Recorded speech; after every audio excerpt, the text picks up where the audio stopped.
నమస్తే శివాబి న్యూస్ కు స్వాగతం। నా పేరు మహేశ్వరి। ఈనాటి వార్తల్లోని ముఖ్యాంశాలు।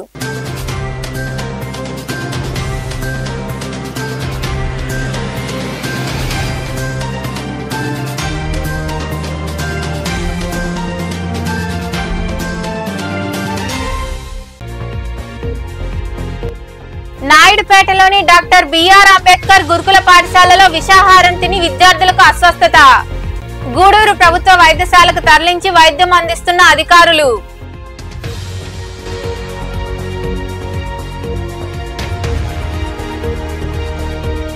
ఐదు రోజుల పాటు జరిగే రొట్టెల పండుగ మహోత్సవాన్ని జయప్రదం చేయాలి।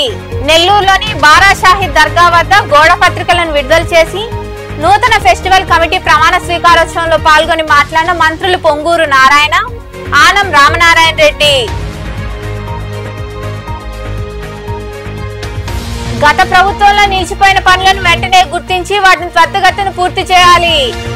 రాపూరు మండలంలోని కండలేరు జలాశయాన్ని సందర్శించి అధికారులతో సమావేశం నిర్వహించిన రాష్ట్ర జలవనరుల శాఖ, పురపాలక శాఖ, దేవాదాయ శాఖ మంత్రులు।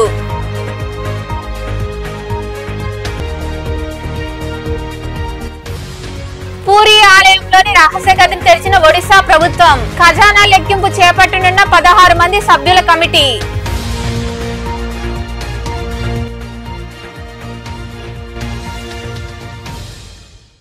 నాయుడుపేటలోని డాక్టర్ బిఆర్ అంబేద్కర్ బాలుర గురుకుల పాఠశాలలో విషాహారం తిని 90 మంది విద్యార్థులు అస్వస్థతకు గురయ్యారు। వారిలో వాంతులు, విరోచనాలు ఎక్కువగా ఉన్న 35 మంది విద్యార్థులను గూడూరు ప్రభుత్వ హాస్పిటల్కు తరలించి వైద్యం అందిస్తున్నారు।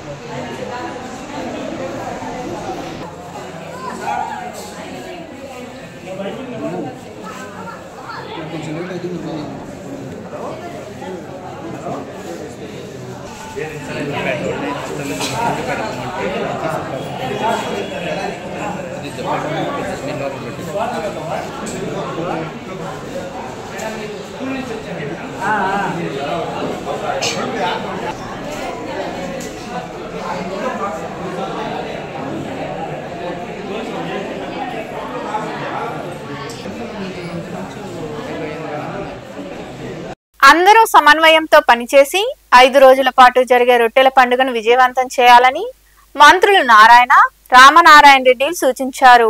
నెల్లూరులో జరగనున్న బారా షాహిద్ దర్గా రొట్టెల పండుగ ఫెస్టివల్ కమిటీ ప్రమాణ స్వీకారం కార్యక్రమంలో వారు పాల్గొని మాట్లాడారు। నెల్లూరు బారా షాహిద్ దర్గాలో రొట్టెల పండుగ ఫెస్టివల్ కమిటీ ప్రమాణ స్వీకార మహోత్సవం ఘనంగా జరిగింది। ప్రమాణ స్వీకారోత్సవానికి ముఖ్య అతిథులుగా రాష్ట్ర మంత్రులు డాక్టర్ పొంగూరు నారాయణ, ఆనం రామనారాయణ రెడ్డిలు, టీడీపీ పార్లమెంట్ అధ్యక్షులు అబ్దుల్ అజీజ్, ఎమ్మెల్యే కాకర్ల సురేష్లు విచ్చేశారు। ఈ కార్యక్రమానికి విచ్చేసిన మంత్రులకు దర్గా కమిటీ సభ్యులు ఘనస్వాగతం పలికారు। పూలమాలలు, శాలువాలతో సత్కరించారు। అనంతరం దర్గాలో ప్రత్యేక ప్రార్థనలు నిర్వహించారు। ముందుగా రొట్టెల పండుగ పోస్టర్ను ఆవిష్కరించారు। 70 మంది దర్గా కమిటీ సభ్యులచే మంత్రులు ప్రమాణ స్వీకారం చేయించారు। ఈ సందర్భంగా మంత్రులు పొంగూరు నారాయణ, ఆనం రామనారాయణ రెడ్డిలు మాట్లాడుతూ అందరూ సమన్వయంతో పనిచేసి 5 రోజుల పాటు జరిగే రొట్టెల పండుగను విజయవంతం చేయాలని సూచించారు।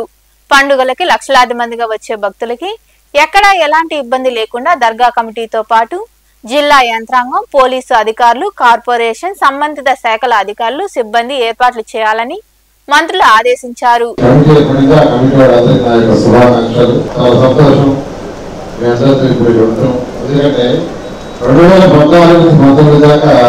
నేను రాష్ట్రంలో మున్సిపల్ శాఖ మంత్రిగా ఉన్నాను। ఆ రోజు 2014లో ఫస్ట్ టైం ఈ మహారాష్ట్ర రొట్టెల పండుగకి అరేంజ్మెంట్స్ లో ఆ రోజు అజీజ్ గారితో మాట్లాడే అజీజ్ మేయర్, ఎందుకంటే చిన్నప్పటి నుంచి నాకు తెలుసు। ఫస్ట్ చూసినప్పుడు అక్కడ చెరువులో పురుగులు ఉండే, పురుగులు తెలుస్తుండే రకరక సార్ టాయిలెట్స్ అంటే అజీజ్ చెప్పాడు అక్కడ టాయిలెట్స్, అక్కడ లారీ క్లీన్ చేస్తుండేవాడు లారీ। అప్పుడు నేను అజీజ్తో మాట్లాడటం, ఇది ఒక పవిత్రమైన స్థలం, దీన్ని బాగా డెవలప్ చేస్తానని ఉద్దేశంతో ఆ రోజు మాట్లాడి ఫస్ట్ ఇమీడియట్ గా మొబైల్ టాయిలెట్స్ పెట్టారు. ఫస్ట్ మొబైల్ టాయిలెట్స్ పెట్టేది టైం లేక. తర్వాత నెక్స్ట్ పర్మనెంట్ టాయిలెట్స్ కట్టమని చెప్పాను. అది యాక్చువల్గా నెక్స్ట్ టాయిలెట్స్ కట్టడం, ఒక హాల్ కట్టడం, తర్వాత గంట సిమెంట్ రోడ్ వేయడం, తర్వాత ఘాట్. అప్పుడు ఘాట్ కూడా లేదు. ఐ థింక్ ఫస్ట్ సెకండ్ రెండింటికి లేదు ఘాట్. తర్వాత నేను కూరగాయలు పుష్కరాలకి కన్వీనర్ని. అక్కడ దాదాపు 5.7 కిలోమీటర్లు ఘాట్ కట్టాం. 5.7 కిలోమీటర్లు గోదావరి పుష్కరాలు. అప్పుడు నేను అజిస్తాను ఇక్కడ కూడా మంచి ఘాట్ కడతాను డిజైన్ చేయమంటే ఆయన డిజైన్ చేశారు. ఆ ఘాట్ కట్టడం జరిగింది. తర్వాత ట్రీ ప్లాంటేషన్స్ అనేది చక్కగా చేశారు. ఈ విధంగా ఇక్కడ ఒక మంచి ప్రేయర్ హాల్ కట్టాలని ప్లాన్ చేశారు. ఆ ప్రేయర్ హాల్ చాలా శాంక్షన్ చేశాం. నేను ముఖ్యమంత్రి గారు కూడా ఒకసారి రొట్టెల పండుగ తీసుకురావటం, అప్పుడు 15 కోట్లు 20 కోట్లు కూడా శాంక్షన్ చేశారు. ఇలా ఇక్కడ అవన్నీ చేయడం వల్ల ఈ కార్యక్రమంలో మున్సిపల్ మాజీ చైర్పర్సన్ తాళ్లపాక అనురాధ, టీడీపీ నేత కోటంరెడ్డి గిద్దర్ రెడ్డి, ఇతర ముఖ్య నేతలు, అధికారులు తదితరులు పాల్గొన్నారు. గత ప్రభుత్వంలో నిలిచిపోయిన పనులను వెంటనే గుర్తించి వాటిని త్వరితగతిన పూర్తి చేయాలని రాష్ట్ర జలవనరుల, పురపాలక, దేవాదాయ శాఖ మంత్రులు సంబంధిత అధికారులకు ఆదేశాలు జారీ చేశారు. ఈ సందర్భంగా వారు కండలేరు జలాశయాన్ని సందర్శించి సమీక్షా సమావేశం నిర్వహించారు. రాపూరు మండలంలోని కండలేరు జలాశయాన్ని రాష్ట్ర జలవనరుల శాఖ మంత్రి నిమ్మల రామానాయుడు, పురపాలక శాఖ మంత్రి పొంగూరు నారాయణ, దేవాదాయ శాఖ మంత్రి ఆనం రామనారాయణ రెడ్డిలు సందర్శించారు. కండలేరు జలాశయ పరిస్థితి స్థితిగతులను ఇరిగేషన్ అధికారులను అడిగి తెలుసుకున్నారు. అనంతరం కండలేరు జలాశయ భవనంలో సంబంధిత అధికారులతో మంత్రులు సమీక్షా సమావేశం నిర్వహించారు. ఈ సందర్భంగా వారు మాట్లాడుతూ గత ప్రభుత్వంలో నిలిచిపోయిన పనులను వెంటనే గుర్తించి వాటిని త్వరితగతిన పూర్తి చేసేలా చర్యలు చేపట్టాలని అధికారులకు తెలియజేశారు. ఈ సమావేశంలో ఎంపీ వేమిరెడ్డి ప్రభాకర్ రెడ్డి, ఉమ్మడి నెల్లూరు జిల్లాలోని ఎమ్మెల్యేలు, కలెక్టర్ ఆనంద్ తదితరులు ఉన్నారు. దేశంలోని ప్రముఖ పుణ్యక్షేత్రాల ఒకటైన పూరి జగన్నాథ ఆలయంలో రహస్య గది తెరుచుకుంది. ఒడిశా ప్రభుత్వం నేడు ఈ రహస్య గదిని తెరిచింది. ఈ మేరకు రాష్ట్ర సీఎస్ ఓ ప్రకటనలో తెలిపారు. జస్టిస్ విశ్వనాథ్ రథ్ నేతృత్వంలోని 16 మంది సభ్యుల కమిటీ ఈ రత్న భాండాగారంలోని సంపదను లెక్కించనుంది.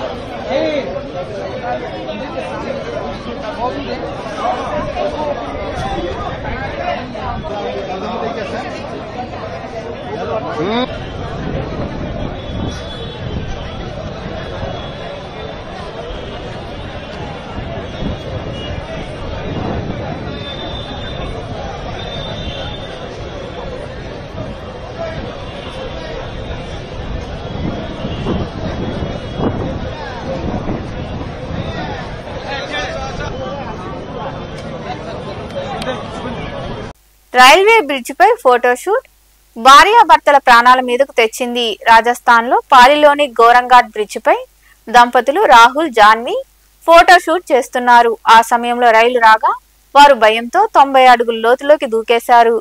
రైలు వేగం తక్కువగా ఉండడంతో లోకో పైలట్ ట్రైన్ ఆపేశారు. అనంతరం పోలీసుల సాయంతో ఆసుపత్రికి తరలించారు. భార్యకు కాలు విరగగా భర్త వెన్నెముకకు తీవ్ర గాయమైంది.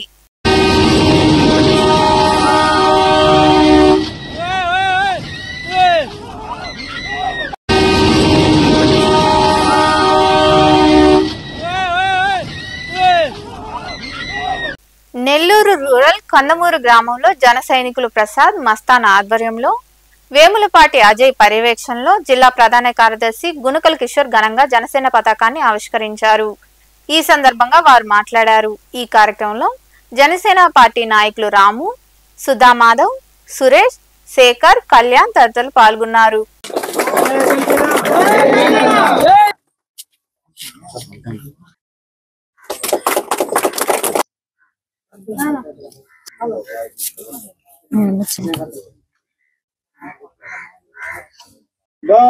జనసేన పార్టీ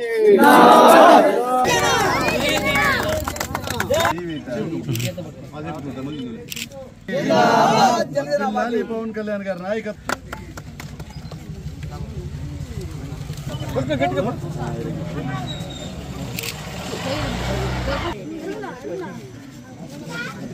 జనసేన పార్టీ జాతీయ స్థాయిలో గర్వించేటట్లు పోటీ చేసిన ప్రతి చోట కూడా 100% విజయం సాధించింది. గడిచిన 5 సంవత్సరాల్లో అత్యధిక మెజారిటీ సాధించామన్న అహంకారంతో వైసీపీ ప్రజల్ని నానా కష్టాలు పెట్టింది, నానా ఇబ్బందులు పెట్టింది. కనీస మౌలిక వసతుల రూపకల్పనలో కూడా విఫలమైంది వైసీపీ ప్రభుత్వం. 2021 దాదాపుగా వేరే పార్టీ జెండా పట్టుకొని తిరగాలంటే భయపడే ప్రజాస్వామ్య రాష్ట్రంలో మన కందమూరు నుంచి సురేష్ అయితే, మస్తాన్ అయితే, ప్రసాద్ అయితే లోకల్ బాడీ ఎలక్షన్ లో ధైర్యంగా నిలబడ్డారు. జనసేన పార్టీ తరఫున ఆ రోజు కొద్ది గొప్ప ఓట్లు సాధించారు. కనీసం అవతల పక్క నిలబడాలంటే భయపడే పరిస్థితుల్లో కూడా వీళ్ళు ఇక్కడ నిలబడి ఈ ఊరు ఎంపీపీ స్కూల్ కి టీచర్ రావట్లేదు 3 నెలల నుంచి అని చెప్పి నా దృష్టికి తీసుకొచ్చి వీళ్ళందరూ కలిసికట్టుగా పోరాటం చేసి కేవలం 10 రోజుల్లోనే ఇక్కడ టీచర్స్ తెప్పించుకున్న పరిస్థితి కూడా ఉంది. అదేవిధంగా ఈ గ్రామాల రోడ్లన్నీ కూడా దుర్మార్గంగా ఉన్నాయి, ఎక్కడ కూడా బాగుపడిన పరిస్థితి లేదు.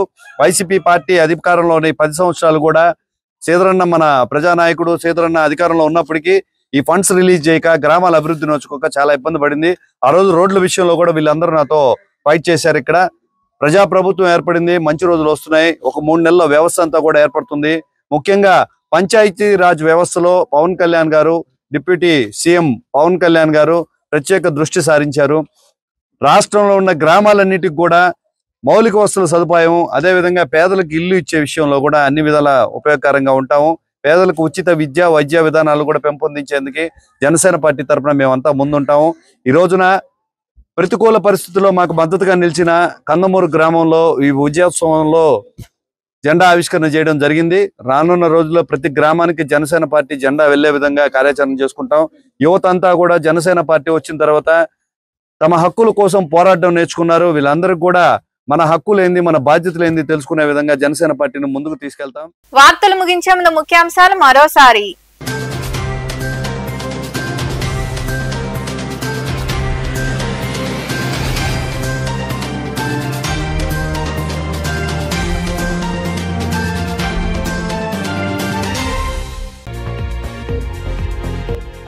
నాయుడుపేటలోని డాక్టర్ బిఆర్ అంబేద్కర్ గురుకుల పాఠశాలలో విషాహారం తిని విద్యార్థులకు అస్వస్థత. గూడూరు ప్రభుత్వ వైద్యశాలకు తరలించి వైద్యం అందిస్తున్న అధికారులు.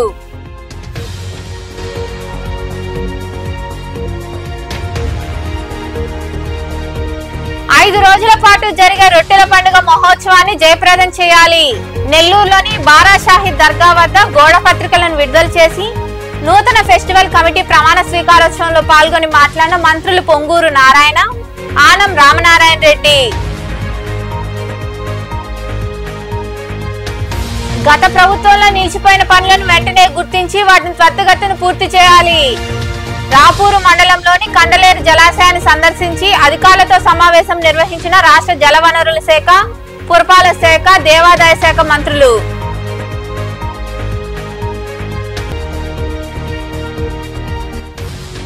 పూరి ఆలయంలోని రహస్య గదిని తెరిచిన ఒడిశా ప్రభుత్వం. ఖజానా లెక్కింపు చేపట్టనున్న 16 మంది సభ్యుల కమిటీ.